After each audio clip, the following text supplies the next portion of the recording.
Now, President Donald Trump's first appearance at Nato later today, since returning to the White House, was supposed to centre on how the US secured a historic military spending pledge from others in the defensive alliance, effectively bending it to his will. NATO members generally bowing to Trump's suggestion of an imposition of countries spending 5% of their GDP on defence. The spotlight now, though, also set to be on Trump's decision to attack Iran, of course, as well, of course, the situation in Ukraine. Well, a little earlier on, we brought you this from our correspondent Dave Keating in Brussels.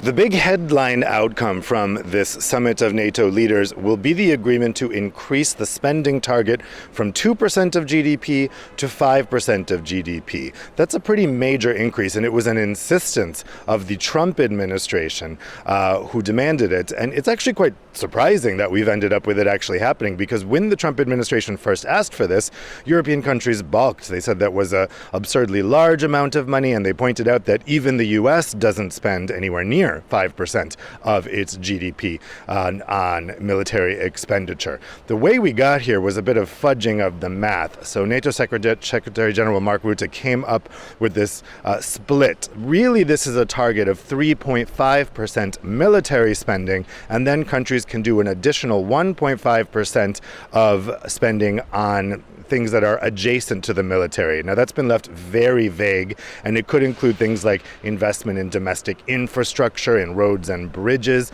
The Italian government seems to think that efforts to combat illegal migration would also count toward that target. That's how they got countries there. But at the last minute, Spanish Prime Minister Pedro Sanchez last week said even this math fudging was not going to work for Spain. He said that the target is unrealistic, that they know already they will not meet that target, and so engaging in that commitment now would be folly. The way they got around that was they changed the wording in the text that essentially it looks like it means that this target will be NATO-wide and not for each country. But we still don't really have any clear explanation about what's happened here. Yesterday at the press conference before the summit given by Secretary General Rutte, you can see how sensitive this is, because he would not answer any question about this. He would not say whether this is a specific exception for Spain or whether this applies to all NATO countries. The Spanish government has been quite clear. They see the change in wording last week as meaning that they do not have to meet a 5% target. But the other thing that will happen here at this summit is the optics. There has been fear for months about Donald Trump blowing up this summit. Memories are still fresh from the 2018 NATO Leaders Summit here in Brussels, where he really threw a lot of dramatics into the discussions.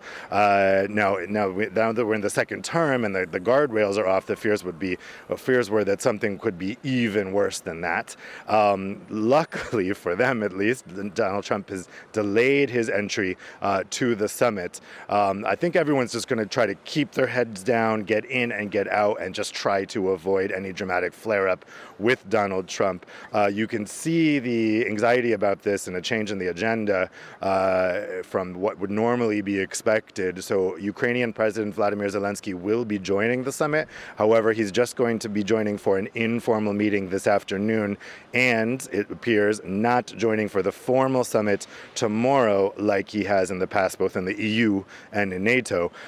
It looks like that informal meeting today will happen even before Donald Trump arrives, and that is clearly to try to avoid something like the Oval Office confrontation that we saw between Trump and Zelensky earlier this year.